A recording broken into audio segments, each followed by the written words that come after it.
மனு தாக்கல் செய்ய அவகாசம் வழங்க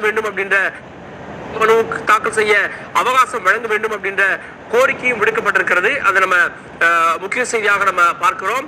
சோ சென்சார் போர்டு தரப்புல வைக்கப்பட்ட வாதங்கள் ஏற்றுக்கொள்ளப்பட்டிருக்கிறது அப்படின்னு தான் பொருள்.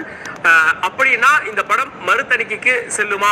ஏன்னா தீர்ப்பு அடுத்தடுத்த வரிகள்ல மறுதணிக்கைக்கு ஒப்புதல் அப்படின்றது இருந்தது அப்படின்னா மறுதணிக்கைக்கு போகும். படம் இன்னும் ஒரு 15 நாட்கள் வரை தள்ளி போவதற்கான வாய்ப்புகள் இருக்கிறது. சான்று வழங்க தனி நீதிபதி ஒரு உத்தரவை ஜனவரி 9ஆம் தேதி பிறப்பித்திருந்தார். அந்த உத்தரவு ரத்து செய்யப்பட்டிருக்கிறது. அதனால ஜனநாயகன் படம் மறு தணிக்கைக்கு ஏறக்குறைய செல்வது உறுதியாகிறது.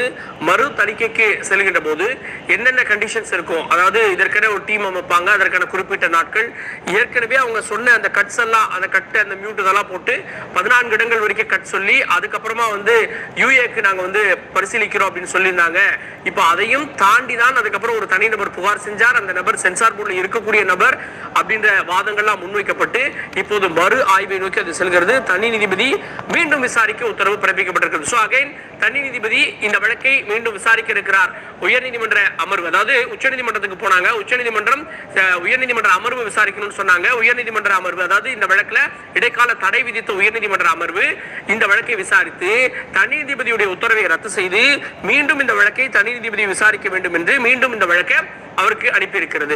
சோ அதே நீதிபதி விசாரிப்பாரா, வேறு நீதிபதி விசாரிப்பாரா? என்ன ஏற்கனவே அவர் தீர்ப்பு கொடுத்துட்டாரு அப்படின்றப்போ வேறு ஒரு தனி நீதிபதி விசாரிக்க வாய்ப்பு இருக்கிறதா அப்படின்ற கேள்விகளும் ஏற்பட்டிருக்கிறது. தனி நீதிபதி மீண்டும் இந்த வழக்கை விசாரிக்க வேண்டும். அப்படி என்றால் மீண்டும் இந்த வழக்கினுடைய விசாரணை தேதி பட்டியலிடப்பட வேண்டும். யார் அந்த தனி நீதிபதினு தெரியணும், பதிவாளர் பட்டியலிடணும். அதுக்கப்புறமா ரெண்டு தரப்பு முதல்ல இருந்து ஆரம்பிக்கணும். முதல்ல இருந்து இதுல என்ன நடந்தது, 9ஆம் தேதியில் என்ன நடந்தது, டிசம்பர் 22ஆம் தேதி என்ன நடந்தது அப்படின்றத ஆரம்பிக்கணும்.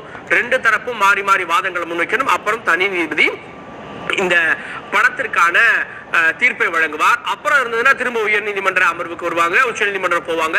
மீண்டும் ஒரு இடியாப்ப சிக்கலை நோக்கி இந்த படம் செல்கிறதா அப்படின்ற கேள்விகள் எழுந்திருக்கிறது. பத்திரிகையாளர் கோட்டீஸ்வரன் கூடுதல் விவரங்களோடு இணைகிறார். கோட்டீஸ்வரன், தனி நீதிபதி மீண்டும் இந்த வழக்கை விசாரிக்கணும். ஏற்கனவே கொடுக்கப்பட்ட, அதாவது ஜனநாயக படத்திற்கு சென்சார்